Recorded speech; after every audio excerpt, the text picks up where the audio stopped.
Hello, this is Marcia Wilson once again, part 3 of me painting. It's a woman with a dog and 3 dancing children, and I've decided to call this painting We Are Loved. The reason why I called it that is because it's one of my comfort paintings in my old age. Now that I'm 74 years old, I'm painting things I'd like to look at in my own house. And I realize I paint a lot of schmaltzy kind of Victorian looking stuff in an impressionist style. And this seems to be a loving mother figure who I've decided is probably what they used to call the nurturing parent in my inner self. And all the dancing children are probably versions of my inner child, although they could represent my grandchildren. And the dog is just another comfort. I always have dogs in my life. Okay, so if you look to parts 1 and 2, you'll see this big canvas, which is 60 inches long, was a discarded canvas that I painted over. And it started out with somebody else's abstract painting of kites. So I'm having fun painting in what I suppose is an impressionist style, but it's inspired by my hero, Pierre Bonnard, who I just love.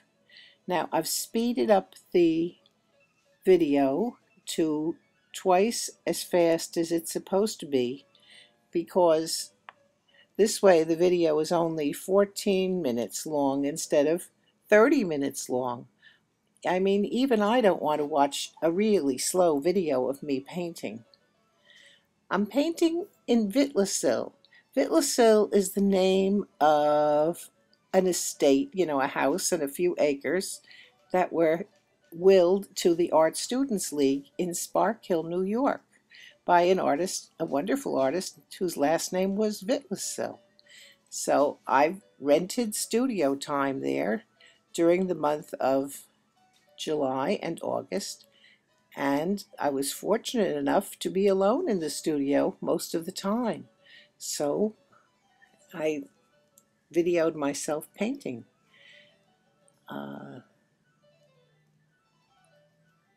Here I am dabbing on the painting. I usually play the radio in the background, but when I post these videos on YouTube, they ask me if I own the copyright to everything in the video. And when I had the radio on, I had to say, well, I don't own the copyright to WQXR, especially the opera hour. So now by speeding it up double time, you can't hear the music. And I can say, yes, I own the copyright to everything. It's too bad that I can't play the music, though, because it's wonderful to paint with music. And I recommend this Saturday opera on QXR. That's a wonderful thing. Anyway, there were 2 paintings in this picture. The first one that I'm calling We Are Loved, and the one to the right of it is called Mommy Sleeping. That one has more than one meaning, I suppose, because it could be the unavailable mom. As a matter of fact, it sort of represents that to me as a wistful child, but it could also be me myself, constantly taking naps when my children were young, when they wanted me to get up, get up. So there you have it. Now I'm using oil paint in this painting. You can see my paints are in a plastic box there. I learned that from a teacher at the art school at the old church in Demarest. They had a teacher there whose name I forget, but he was a very wonderful Chinese man, and he kept his paints in a plastic box. Here I've switched the camera to a different angle, getting a little bit closer, and I'm wearing blue rubber gloves. I got that idea from watching other people wearing rubber gloves. Wouldn't have thought of it before, but it enables me to use my fingers to paint sometimes. I buy them at the hardware store, 100 in a box. You know, I see this picture recording, but I don't see the picture moving. I hope that, oh, well, there it's moving now. I guess I must be painting very, very slowly indeed, since it's not moving. But it could be an error on my part. We'll maybe cut this part out. Now let's see if it works any better. Yeah, now I'm moving around. There we go. Okay. So, the painting's proceeding very nicely. I'm spending the most effort on that lovely lady holding the dog. And this is a good time to insert, or maybe I'll do it on the previous section, insert some photographs of myself when I was young. My first husband actually saved some pictures of me on our honeymoon back in 1960. And I looked pretty good for an old woman looking back. I've certainly managed to eat myself out of whatever attractiveness I ever had. And my daughter said, oh, that I was very lovely. And I said to her, well, just because I looked lovely doesn't mean I was as happy. It was, well, I guess I was a little happy, but I think I'm more happy now. The hell with what I look like. So, what else can I tell you? I just got a phone call from a lady who used to buy pictures of mine in Lambertville years and years ago, in the 70s and the 80s. I used to do the Shad Fest there, starting out when it cost $15 a weekend.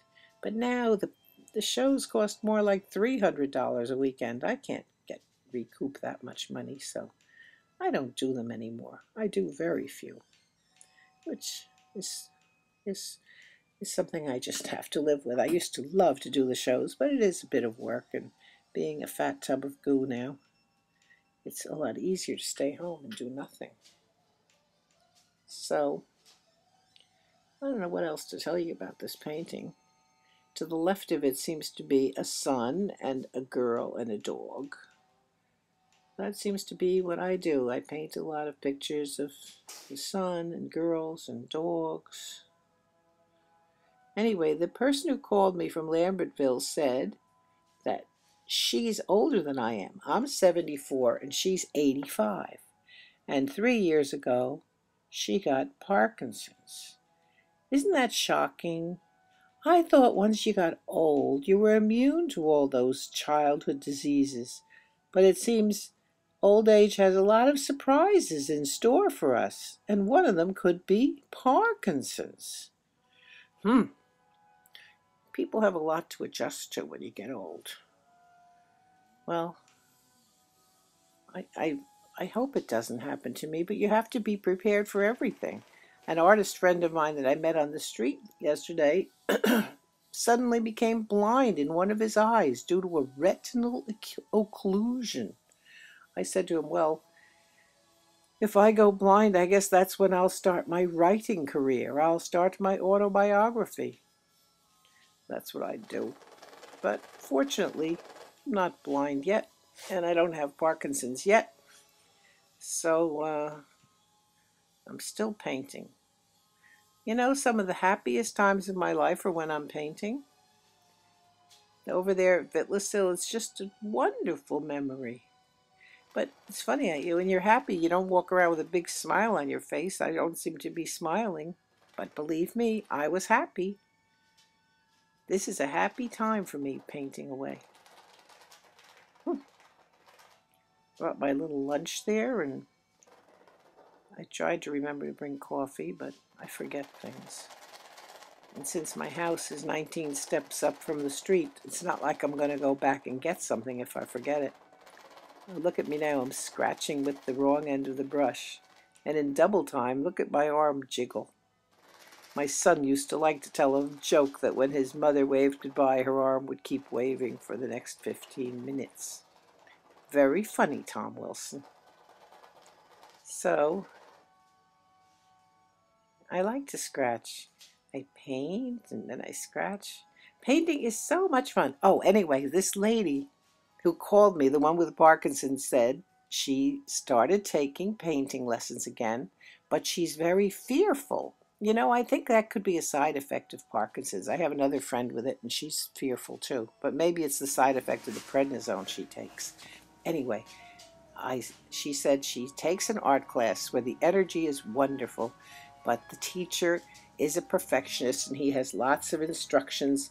One of them is you can't use a photograph that you didn't take yourself, all kinds of nonsense like that. I told her, no, no, no, we artists always cheat, steal, lie, whatever we have to do. Don't, I said, don't try and paint well, try and paint wrong. Otherwise, your inner child will just shrivel up and die. It's really true. A good way to fail is to try and make yourself paint well. Feel sorry for all those people who want to paint well. Somebody in Washington, D.C. wants me to come down there and teach her how to paint. I said, sure, we can do that. It'll be fun. But the first thing I'll tell them is not to try and do a good job. Try and do things wrong. She wants to paint her cat. So if she wants to copy a photograph, that's fine. Anything is fine. But I have fun making things up out of my head now. I'm not recommending it to other people because when I started painting, I copied. It's the best kept secret of artists that they copy, just like musicians copy and dancers copy. We all learn from each other. Wasn't it Picasso who said when he went to another studio, I come to steal? Yeah, it's like that. We just, in my head here, I'm copying from Bonnard, but I'm making up this scene just to comfort myself. Oh, and I'm having an art show right now in Hackensack. It's on Hackensack Avenue at the Edward Williams Gallery of Fairleigh Dickinson.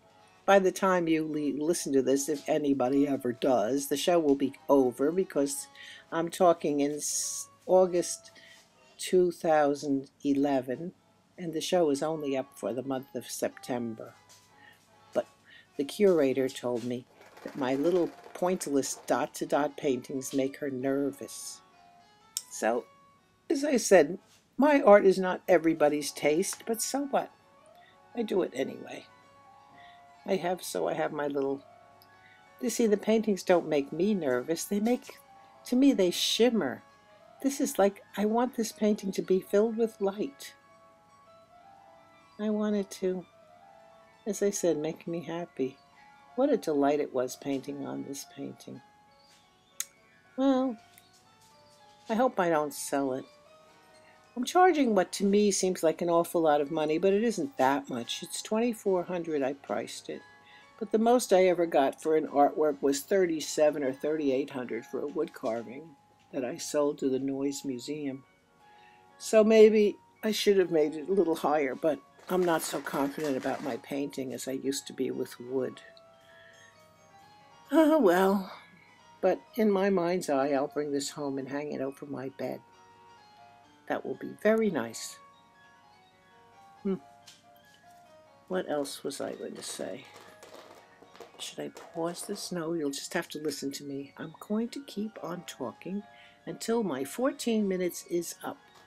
And there are 2 small segments left to this painting before I will call it finished. My kids used to say, my mom's paintings are finished when she sells them. That's true. But on this one, I left the children kind of unfinished. Oh, look how fast this segment went. I think I'm finished now. Yeah, goodbye. So long.